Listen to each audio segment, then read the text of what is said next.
Right. यहाँ पे आपको क्लियरली दिखाई देगा कि हो क्या रहा है। अगर आप अपसाइड का सोच रहे हैं तो वेट कीजिए कि निफ्टी जो है 19,600 के ऊपर निकल जाए और सस्टेन करे, तब हम कुछ बोल सकते हैं। मैं फिर से बोल रहा हूँ, यहाँ पे अभी भी 100-150 पॉइंट का बाउंस बैक बचा हुआ है, लेकिन बात वही आ जाएगी, क्या ये सस्टेन करेगा या नहीं करेगा। नहीं करेगा तो फिर से यहाँ पे कहीं ना कहीं अब देखिए 18,400 से लेके यहाँ पे नीचे देखिए ये 18,800 या 900 का जो लेवल है वो कहीं ना कहीं खुला हुआ है। तो क्या ये यहाँ पे फिर से रिटर्न मारेगा या 19,600 के बाद ये फिर से ऊपर जाएगा? देखिए चार्ट तो वैसा इंडिकेट कर नहीं रहा है कुछ, अब देखते हैं होता क्या है। तो मैं इसीलिए मैं बोल रहा हूँ कि यहाँ पे करेक्शन कंटिन्यू है जब तक कि कुछ ना कुछ तो हमें सब्सटेंस मिले। मैं अगर बोलूँ कि दिवाली है इसीलिए मैं बोलूँगा बाज़ार ऊपर जाएगा, तो उसका कोई तुक नहीं बनता है, राइट। तो ये निफ्टी का ट्रेंड है, आप देखिए वर्कआउट कीजिए इस पर और देखिए क्या होता है क्या नहीं होता है। वही हम बैंक निफ्टी के बारे में बात करेंगे, और बैंक निफ्टी का ट्रेंड भी निफ्टी में तो फिर भी स्ट्रेंथ है, बैंक निफ्टी में अभी भी स्ट्रेंथ नहीं है, क्योंकि बैंक निफ्टी जो अपना पिछला हाई था उसी के नीचे फंसा हुआ है। ये देखिए आप, ये जो हाई बनाया था, रेजिस्टेंस था, उसके ऊपर तो गया था लेकिन उसके बाद कुछ नहीं हुआ, उल्टा एक डबल टॉप बनाया और वहाँ से पिटाई हो गई। तो बैंक निफ्टी को तो सबसे ज़रूरी है कि 44,300 के ऊपर सस्टेन करे, नहीं तो ये ट्रेंड एक्टिव हो जाएगा। यहाँ पे आप देख लीजिए बिल्कुल एक डबल टॉप का पैटर्न बना है, यहाँ पे दो टॉप्स बने हैं, दो सींग जैसे दिखेंगे, और उसके बाद से यहाँ पे नीचे जाना शुरू हो गया बाज़ार। तो यहाँ पे आपको बैंक निफ्टी का दिखेगा, और बैंक निफ्टी के लिए ये मैंडेटरी है कि निफ्टी बैंक जो है ये 44,300 के ऊपर सस्टेन करे। अगर ऐसा नहीं होता है तो हमारे सामने जो बैंक निफ्टी का ट्रेंड है वो कुछ इस प्रकार से है, ठीक है। यहाँ पे देखिए, और मैंने अपने से नहीं खींचा, मैंने बस डॉट्स को कनेक्ट किया है, और कितने ब्यूटीफुली यहाँ पे चार्ट जो है वो यहाँ पे ट्रेंड को या प्राइस मूवमेंट को यहाँ पे फॉलो कर रहा है, और कितने आसान तरीके से आपको ये देखने मिलेगा जो ऊपर नीचे प्राइस चार्ट जो यहाँ से वहाँ, वहाँ से यहाँ जा रहा है। तो ये एक बहुत अच्छी चीज़ है यहाँ पे, इसका मतलब है ट्रेंड को फॉलो कर रहा है बैंक निफ्टी का प्राइस पैटर्न। और अगर इसी तरीके से चलता रहा और बैंक निफ्टी 44,300 के ऊपर नहीं गया तो फिर यह सपोर्ट की तरफ बढ़ रहा है, जो कि 40,500 से लेके 41,000 के बीच में है।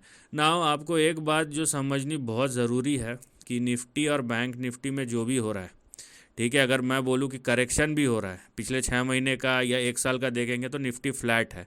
ये 20 जुलाई का आप देखिए 19,979, और आज का क्या है 19,425। तो यहाँ पे आपको यही समझना ज़रूरी है, आज क्या हुआ कल क्या हुआ, वही चिंदी चोरी वाली सोच में लगे रहेंगे लोग, लगे रहो, है ना। आप थोड़ा सा व्यू को ब्रॉड नहीं करना है, देखना नहीं है, थोड़ा सा क्लिक करके, माउस को क्लिक करके, इतना भी ज़ोर नहीं रहता है। तो आपको क्या दिखेगा यहाँ पे, आपको कहीं ना कहीं फ्लैट ट्रेंड दिखाई देगा।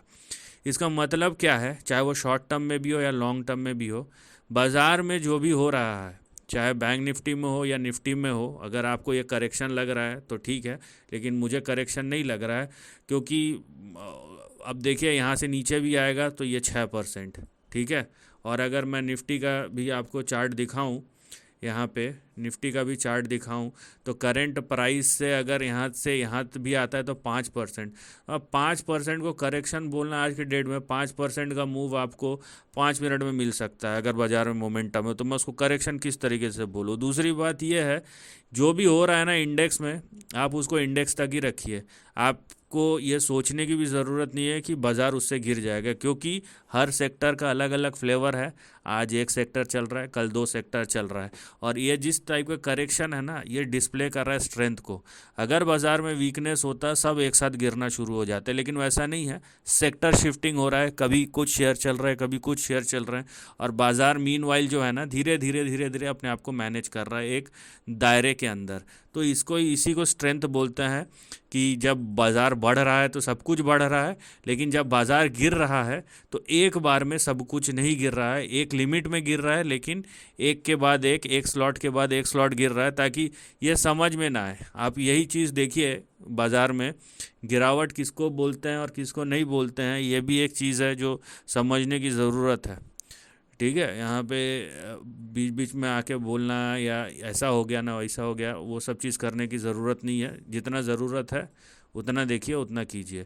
तो यहाँ पे आप चाहे शॉर्ट टर्म में देखिए, इंटरमीडिएट टर्म में देखिए, नो डाउट एक करेक्शन है, एक डिसेंट करेक्शन है, लेकिन ये करेक्शन टाइम ले रहा है। अब देखिए पिछले 60 दिनों का देखिए, 60 डेज हो गए हैं, मतलब 2 महीने में निफ्टी कितना करेक्ट हुआ, ऊपर नीचे करके बस 3%। अगर ये करेक्शन होता तो पिछले 60 दिनों में, मतलब 2 महीने में 10 से 12% करेक्शन मिनिमम होना चाहिए था। वो क्राइटेरिया तो फुलफिल हुआ ही नहीं, राइट। तो यहाँ पे देख लीजिए कि पेस क्या है। बहुत सारी चीज़ें हैं जो आपको देखनी और समझनी ज़रूरी है। नो डाउट बाज़ार अगर यहाँ पे मोमेंटम नहीं मिला तो और गिरावट होगा, लेकिन ये करेक्शन एक लिमिटेड दायरे में है। इसको आप रादर टाइम करेक्शन बोलिए rather than a price correction, क्योंकि 7-8 महीने, अगर ये 7-8 महीने का 7-8% सॉरी करेक्ट होने में अगर 5-6 महीने लगा रहा है निफ्टी, तो यहाँ पे टाइम करेक्शन ज़्यादा है बनस्पत प्राइस करेक्शन के। और उस बीच में आप देखेंगे बहुत सारे शेयर्स न्यू हाई लगा देते हैं करेक्शन ख़त्म करके। तो ये इंडेक्स लेवल तक है, स्पेसिफिक स्टॉक्स में स्पेसिफिक एक्शन हो रहा है। तो इसको आप ये मत बोलिए कि क्योंकि निफ्टी और बैंक निफ्टी में ट्रेंड नेगेटिव दिखाई दे रहा है तो पूरे बाज़ार में अभी मुसीबत है। ऐसा कुछ भी नहीं है, ऐसा कोई इंडिकेशन नहीं है। जब इंडिकेशन होगा, जब ऐसा कोई मूवमेंट होगा, तब हम बोलेंगे कि है। So this is the end of the video. Thanks for watching.